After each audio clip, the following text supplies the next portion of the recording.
17वीं BPSC PT की तैयारी जो विद्यार्थी कर रहे होंगे उनके दिमाग में इस वक्त दो सवाल उठ रहा होगा। सवाल नंबर 1, क्वेश्चन का स्टैंडर्ड क्या होगा। सवाल नंबर 2, कटअप कितना रहेगा। इन दोनों सवाल का जवाब खोजना आसान नहीं है। सवाल जाहिर है कि टफ तो रहेगा ही, इजी सवाल पूछा नहीं जाएगा। और कटअप की बात रहे तो पिछले 2 टेस्ट से 91 से ऊपर रहा है कटअप। 68वीं में 91 रहा है और 69वीं में 91.67, मतलब उसको हम मान लेते हैं 92, अप्रॉक्स 92। तो अब हम इसके आधार पर स्कैनिंग करते हैं और 7वीं बीपीएससी में है 91 कटअप, यहाँ है 91.67, इसको हम अप्रॉक्स मान लेते हैं 92, मतलब कि 91 और 92 कटअप है तब, जबकि क्वेश्चन टफ था। 91 का क्वेश्चन 69वीं का क्वेश्चन 69वीं का क्वेश्चन टफ था, तब कटअप है 92। क्वेश्चन टफ था और प्लस नेगेटिव मार्किंग है। नेगेटिव मार्किंग कितना है? 1/3 नेगेटिव मार्किंग है। तो अब सवाल है कि हमें तैयारी कैसे करनी है कि हमारा हर हाल में आंसर जो है 90+ होना ही चाहिए, तभी जाकर के हम पीटी के लिए श्योर हो सकते हैं। 17वीं बीपीएससी पीटी के लिए 150 क्वेश्चन पूछा जाता है।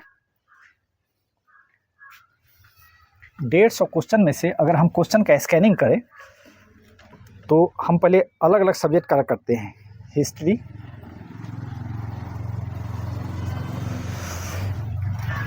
हिस्ट्री, ज्योग्राफी, साइंस, मैथ, या इसको रीजनिंग कह सकते हैं, math reasoning, current, Bihar, economy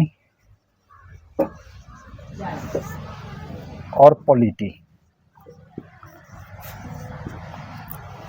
हम पिछले 2 एग्जाम का एक मोटा मोटी आइडिया लेते हैं तो हिस्ट्री से तकरीबन 29 से 30 क्वेश्चन, ज्योग्राफी से 12 क्वेश्चन, साइंस से 30 क्वेश्चन, रीजनिंग से 10 क्वेश्चन, करेंट से 25 क्वेश्चन, बिहार इकोनॉमी से 12 क्वेश्चन, 12 पॉलिटी से, बिहार से लगभग 20 क्वेश्चन। कितना हो गया? इसको काउंट करो तो कितना हुआ? 150 हुआ। मिसलेनियस से 2, 3 या 4 क्वेश्चन आता है। मिसलेनियस उसको कहते हैं जो किसी विषय में नहीं आया, अलग से रहता है, उसको मिसलेनियस कहते हैं। पिछले 3 या 4 एग्जाम से साइंस का जो 30 क्वेश्चन पूछा जा रहा है, इसमें हम इसको अलग अलग करें तो फिजिक्स, केमिस्ट्री, बायोलॉजी,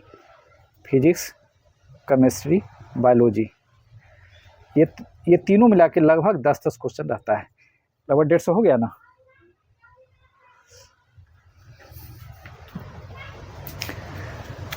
हम 150 क्वेश्चन में से 95 क्वेश्चन अगर हम बना करके चलते हैं, 95 क्वेश्चन हम सही करके आते हैं, नेगेटिव मार्किंग काट करके, तो हमारा सिलेक्शन श्योर है।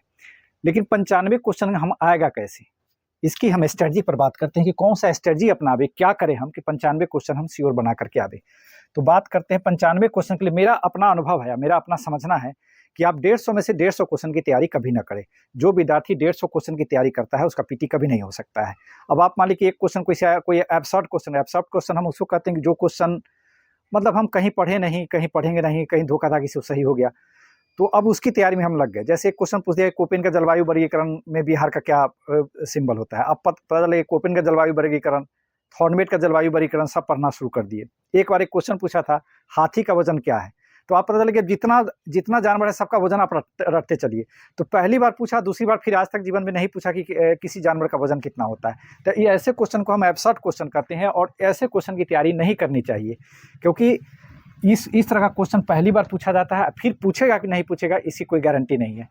तो जो क्वेश्चन विषय से संबंधित होता है, हम उसमें से मान कर चलते हैं कि 120 क्वेश्चन की हम तैयारी करते हैं। 120 इसलिए मानते हैं कि मान लीजिए किसी विद्यार्थी का कोई पोर्शन बहुत कमजोर हो, किसी का मैथ बहुत कमजोर हो, नहीं आता है, तो 10 क्वेश्चन हम उसको माइनस कर देते हैं, 20 क्वेश्चन हम एब्सर्ड क्वेश्चन को माइनस कर देते हैं, 30 क्वेश्चन को हम माइनस करके 120 क्वेश्चन की हम तैयारी करते हैं।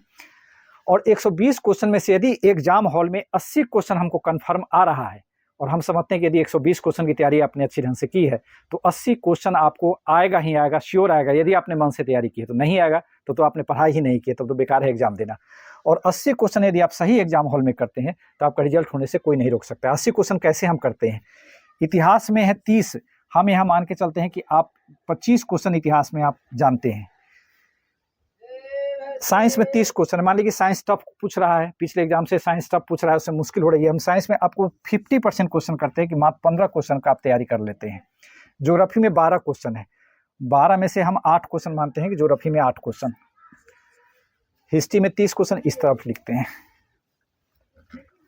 हिस्ट्री में 30 क्वेश्चन, ज्योग्राफी में 8 क्वेश्चन, साइंस में 15 क्वेश्चन, मैथ रीजनिंग में 10 क्वेश्चन है, मात्र इसमें 2 क्वेश्चन आपसे हम उम्मीद करते हैं कि 2 क्वेश्चन की आप तैयारी करिए। करेंट अफेयर 25 क्वेश्चन है, मान लेते हैं 25 क्वेश्चन थोड़ा मुश्किल होता है तो ये हम 15 क्वेश्चन ले लेते हैं। अब आते हैं बिहार में 20 है, तो 20 में से बिहार तो आपको पढ़ना ही पड़ेगा, ईजी क्वेश्चन भी रहता है, बहुत मुश्किल नहीं है, तो यहाँ भी हम 15 क्वेश्चन लेते हैं।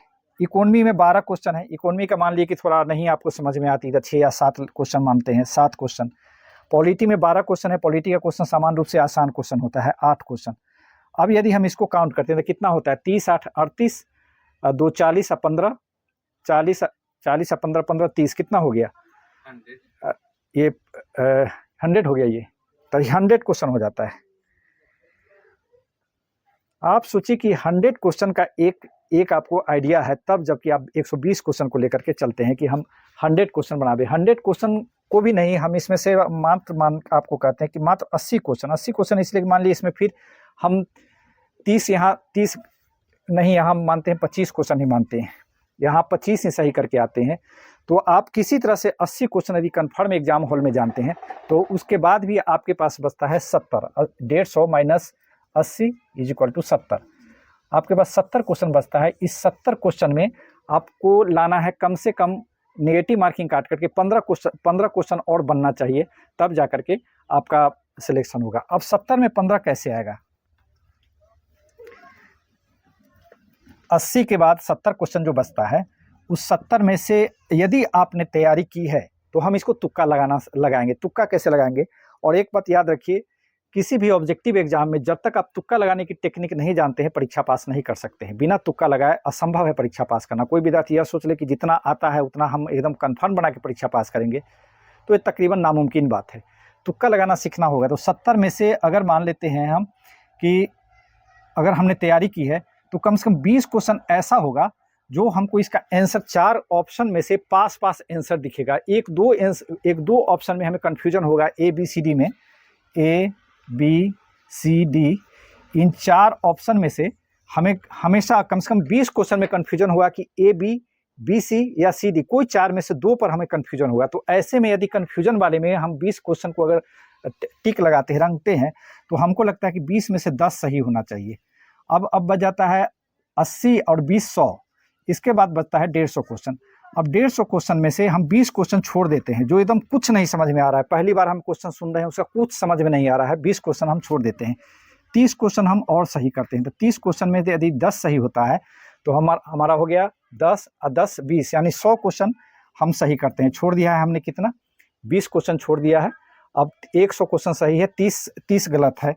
तो 30 में से यदि हम 1/3 करते हैं तो भी हमारा 10 क्वेश्चन सही करके 90 प्लस हो जाएगा किसी न किसी तरह से। तो ये एक स्ट्रेटजी बनाना है। मेरा कहने का सेंस यही है कि आप सारे क्वेश्चन के पीछे मत पड़ जाइए कि 150 क्वेश्चन में से ये क्वेश्चन कहाँ से पूछा है, तब इसको किताब हम ढूंढना शुरू कर दे, फलाने किताब में से आया है तो उस किताब की सारी चीज़ें पढ़ना शुरू कर देते। ये संभव नहीं है। एक बात ये है। दूसरी बात है कि एक स्टूडेंट और क्या गलती करते हैं कि दुनिया भर का यूट्यूब चैनल है बना हुआ, मैं किताब में बहुत सारा सजेशन आता है, टॉपर्स का इंटरव्यू आता है, तो वो कहता है ये इस किताब को पढ़िए, कोई कहता है स्पेक्ट्रम पढ़िए, कोई कहता है बिपिन चंद्रा को पढ़िए, कोई कहेगा एनसीईआरटी को पढ़िए। तो इतनी सारी किताबें, इतने सारे मटेरियल के बाद भी स्टूडेंट कंफ्यूज कर जाता है कि किस किताब को पढ़े और किस किताब को छोड़ दे। तो इसका सोल्यूशन एक ही है कि आप कम से कम किताबों को बार बार पढ़िए। ये कन्फर्म है, कोई ऑप्शन ऐसा, कोई बुक ऐसा नहीं है, कोई किताब ऐसी नहीं है जिसकी पढ़ाई यदि आपने नहीं की है तो आपका रिजल्ट नहीं होगा। हर का ऑप्शन है। जैसे लूसेंट नहीं पढ़े तो कुरान को ही पढ़ लिया है, स्पेक्ट्रम नहीं पढ़ा है तो लूसेंट पढ़ रहा है, या बहुत सारे है देशी का मटेरियल पढ़ रहा है। लेकिन ये कि नहीं, अरे हम तो देशी नहीं पढ़े, मेरा नहीं होगा। लूसेंट नहीं पढ़े मेरा नहीं होगा, हमने स्पेक्ट्रम की पढ़ाई नहीं की, हमने बर्नबाल की किताब पढ़ाई नहीं की है, मेरा रिजल्ट नहीं हुआ। ये सब दिमाग से बात निकाल देनी। आप जिस किताब को पढ़ते हैं, एक किताब को सेलेक्ट कीजिए एक विषय पर और उसको बार बार पढ़िए। ये नहीं कि एक विषय पर, मान लो ज्योग्राफी पर, ज्योग्राफी का 5 किताब हम ले लिए, अब पता चला पाँचों किताब को एक बार पढ़ लिए तो पता चला कुछ भी याद नहीं, किसी बुक की कोई बात याद नहीं। इससे बेहतर ये है कि एक किताब को पकड़िए और उसी किताब को आप 2 बार 4 बार 5 बार पढ़िए। जब तक 3 बार नहीं पढ़ाई होती है, मिनिमम 3 बार किसी भी मटेरियल को 3 बार पढ़ें, तभी जाके उससे लाभ होता है। अब एक मिनट, अब हम जो कुछ बुक्स की बात करते हैं, लास्ट मोमेंट में हमें कौन सी किताब पढ़नी चाहिए, ये बुक्स की बात, जो सबसे पहला काम इसमें करना चाहिए, प्रीवियस ईयर का क्वेश्चन जो है बीपीएससी का पूछा हुआ, उसको जरूर सोल्व करना चाहिए। प्रीवियस ईयर्स क्वेश्चन को हमें सोल्व जरूर करना चाहिए, जिसमें से इसका लाभ यह होता है कि 2 लाभ है। एक तो यह है कि प्रीवियस ईयर क्वेश्चन बनाने से क्वेश्चन का रिपीटेशन जरूर होता है। आप देखेंगे 69वीं बीपीएससी में कम से कम 40 क्वेश्चन ऐसा पूछा गया है जो रिपीटेड क्वेश्चन है। एक दूसरा लाभ इससे यह होता है कि क्वेश्चन बनाने से दूसरा लाभ यह होता है कि हमें एक लेवल का पता चलता है कि इस स्टैंडर्ड का क्वेश्चन पूछा जाता है। ज्योग्राफी में, हिस्ट्री में, सभी में इस स्टैंडर्ड का क्वेश्चन पूछा जाता है। तो ये काम आपको करना है प्रीवियस ईयर का। अगर आप पूरा नहीं बनाते हैं, 38वीं से लेकर के 69वीं तक नहीं बना पाते हैं, समय का अभाव है, तो कम से कम पिछले 5 साल का क्वेश्चन जरूर बनाइए। उसको बनाइए 2 बार 4 बार, किसी भी चीज़ से बनाइए। घटना चक्र की अच्छी मटेरियल होती है, घटना चक्र मिल जाए तो बनाइए, नहीं तो दूसरा कोई भी बनाते हैं, ठीक है, उससे कोई दिक्कत नहीं है। अब हम विषय बार हम एक बात करते हैं कि हर विषय के लिए क्या क्या मटेरियल को पढ़ना चाहिए। सबसे पहले है हिस्ट्री। हिस्ट्री 3 भाग में बांटते हैं, एंशिएंट, मिडियाइवल और मॉडर्न। एंशिएंट मिडियाइवल से क्वेश्चन कम रहता है, कभी 5 क्वेश्चन, कभी 7 क्वेश्चन, कभी 8 क्वेश्चन। एंशिएंट से ज़्यादातर क्वेश्चन आता है बिहार से ही। इसके लिए आपको तैयारी करनी है। इम्तियाज अहमद की आती है बिहार पर, उसका इतिहास वाला, सिर्फ इतिहास वाला पार्ट को पढ़ना है। बिहार के लिए इम्तियाज अहमद की सिर्फ बिहार वाला पार्ट को पढ़ना है, प्लस बिहार सभी के लिए, चाहे वो करेंट हो, हिस्ट्री हो, ज्योग्राफी हो, विवास पैनोरमा को आप पढ़िए। विवास पैनोरमा, जिससे क्वेश्चन बन जाएगा। बिहार के लिए मैंने लिख दिया है विवास पैनोरमा, बिहार के लिए, जिससे इतिहास का क्वेश्चन भी बनेगा, ज्योग्राफी का क्वेश्चन बनेगा, करेंट का भी बनेगा। मिडियाइवल के लिए और एंशिएंट के लिए एक काम और करना है, वो है लूसेंट की किताब को पढ़ना है। मतलब हिस्ट्री पूरा लूसेंट को पढ़ना है, जिसमें एंशिएंट, मिडियाइवल और मॉडर्न, इस तीनों उसमें कवर हो जाएगा। इसके अलावा एक काम आप और कर सकते हैं, मॉडर्न इंडिया की एक किताब आती है BL ग्रोवर की, हिंदी और इंग्लिश दोनों में अवेलेबल है। आप इस किताब से भी इसका गवर्नर जनरल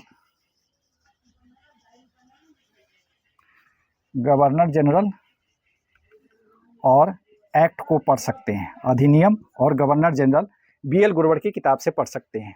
ये मॉडर्न में हो गया। इसके अलावा इतिहास में यदि आप घटना चक्र का क्वेश्चन बैंक सिर्फ मॉडर्न इंडिया का बनाते हैं तो यह भी बहुत उपयोगी होगी। लेकिन अब सवाल यह है कि इतने कम समय में इतना काम हम कर सकते हैं? तो ये कम समय मतलब ये नहीं है कि हम आज से करें कि आपसे आप तैयारी शुरू करेंगे, इतना तो आप पहले से करते आ रहे होंगे, उसमें इस चीज़ को आप अगर कहीं कमी है तो उसको ऐड कर दीजिए। दूसरा है ज्योग्राफी का। अब आते हैं हम ज्योग्राफी पर। ज्योग्राफी को हम 3 भाग में बांटते हैं। ज्योग्राफी, हिस्ट्री के बाद है ज्योग्राफी। ज्योग्राफी को हम 3 भाग में बांटते हैं। पहला इंडियन ज्योग्राफी,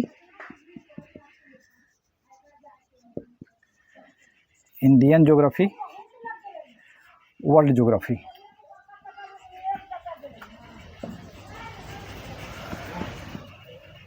दोनों से क्वेश्चन रहता है। और 3 भाग है बिहार का ज्योग्राफी। एक बिहार का ज्योग्राफी, ये डिवीज़न है, मैंने डिवीज़न किया है, ये कोई साइंटिफिक डिवीज़न नहीं है, ये सिर्फ क्वेश्चन पकड़ने के लिए डिवीज़न है। और ये तीनों को पढ़ने के लिए बिहार को एक छोड़ करके ये इंडियन ज्योग्राफी और वर्ल्ड ज्योग्राफी के लिए मेरी तरफ से जो अच्छी किताब है वो दृष्टि का है, ज्योग्राफी अतिरिक्तांक, दृष्टि का ज्योग्राफी, दृष्टि का भूगोल आप पढ़िए। दृष्टि पब्लिकेशन का ज्योग्राफी है, वो प्रेस्क्राइब किताब है। और बिहार के लिए फिर से वही विवास पैनोरमा, विवास पैनोरमा, ये हो गया ज्योग्राफी के लिए। हिस्ट्री हो गए, ज्योग्राफी हो गए। अब आते हैं हम पॉलिटी, इंडियन पॉलिटी पर बात करते हैं। इंडियन पॉलिटी सबसे आसान पोर्शन होता है, जिससे कम से कम 12 क्वेश्चन, 10 से 12 क्वेश्चन पूछा जाता है। इंडियन पॉलिटी, इससे 10 से 12 क्वेश्चन पूछा जाता है। इसके लिए भी दृष्टि पब्लिकेशन का जो दृष्टि प्रकाशन का जो इंडियन पॉलिटी है, भारतीय राज व्यवस्था, उसको पढ़िए अच्छे ढंग से। सिंपल तरीके से लिखा गया है, याद करना बहुत आसान है। और इंडियन पॉलिटी सब लोग समझते भी है।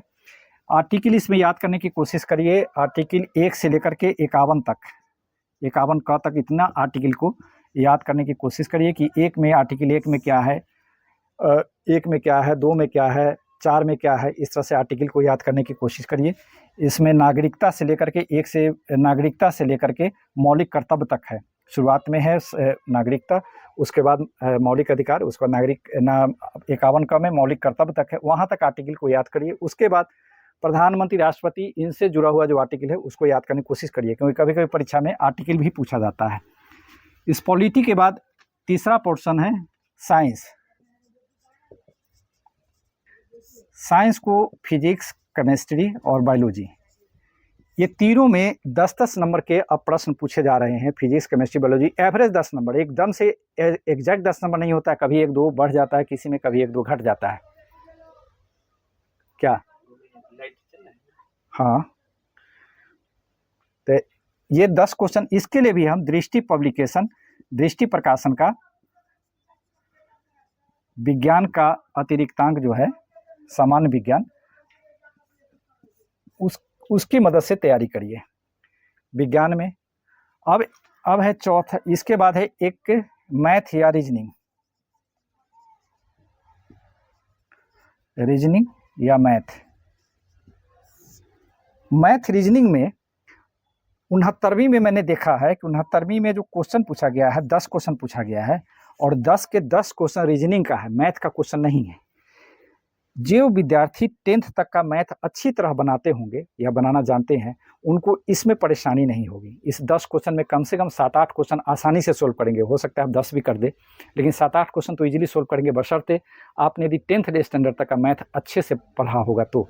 और नहीं पढ़े होंगे तब तो समस्या होगी। फिर भी रीजनिंग की किताब, अजय चौहान की किताब आती है, या किसी से आप जहाँ से बना सकते हैं बनाइए, पढ़िए। उसके लिए मेरा कोई स्पेशल रिकमेंडेशन नहीं है, लेकिन ये 10 क्वेश्चन बनाना बहुत आसान है, आपके बस में है 10 क्वेश्चन को सोल्व करना। इसके अलावा इकोनॉमी का है। इकोनॉमी का क्वेश्चन, इकोनॉमी बड़ा डिसाइडिंग होता है। इकोनॉमी, सबसे बड़ी बात इकोनॉमी का एक खास बात यह होती है कि पीटी में भरे हैं इसका इंपॉर्टेंस कम हो, लेकिन मेंस में काफ़ी सपोर्टिंग होता है इकोनॉमी का। इसके लिए जो मैं प्रिस्क्राइब करता हूँ जिस किताब को, वो प्रतियोगिता दर्पण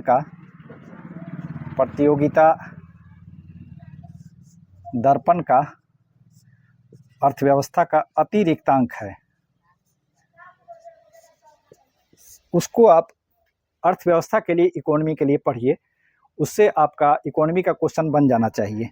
और मैं फिर से एक बात को रिपीट करता हूँ कि आप हमेशा यह मत कोशिश करिए कि इकोनॉमी में 12 क्वेश्चन पूछा है या 10 क्वेश्चन पूछा है तो सबके सब प्रतियोगिता दर्पण में मिल रहा है कि नहीं, ये खोजना मत शुरू कर दीजिए।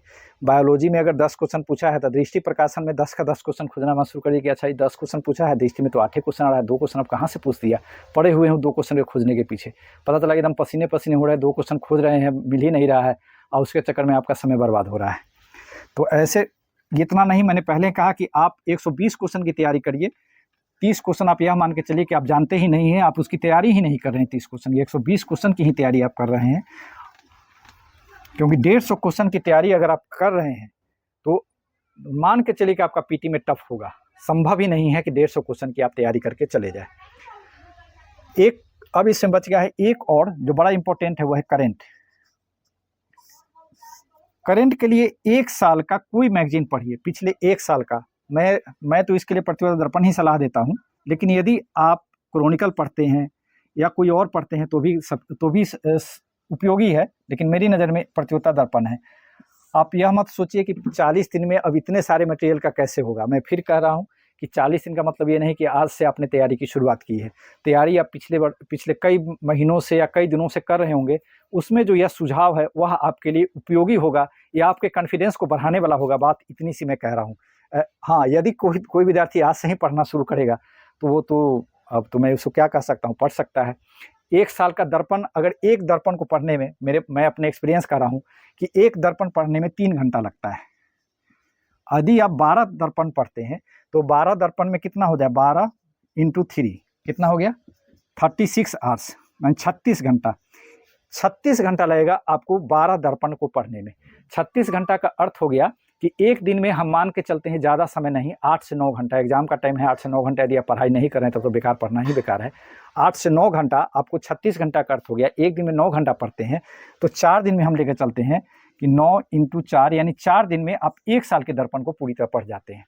उस दर्पण में पढ़ना क्या है, नेशनल जो घटना है सो मतलब राष्ट्रीय घटना, अंतर्राष्ट्रीय घटना, खेलकूद, पुरस्कार और अर्थव्यवस्था से संबंधी जो करेंट अफेयर दिया जाता है, उतनी ही चीज़ों को पढ़ना है और बढ़िया से पढ़ना है, बहुत ध्यान दे करके। ये नहीं कि अच्छा इस किताब को खत्म करे फिर दूसरा किताब शुरू कर दे, फिर तीसरा शुरू कर दे, एकदम नहीं क्वेश्चन आएगा, नहीं आएगा। आप उसको अच्छे से पढ़िए, समझिए, निश्चित रूप से क्वेश्चन आएगा, निश्चित रूप से वहाँ से पास करेंगे आप।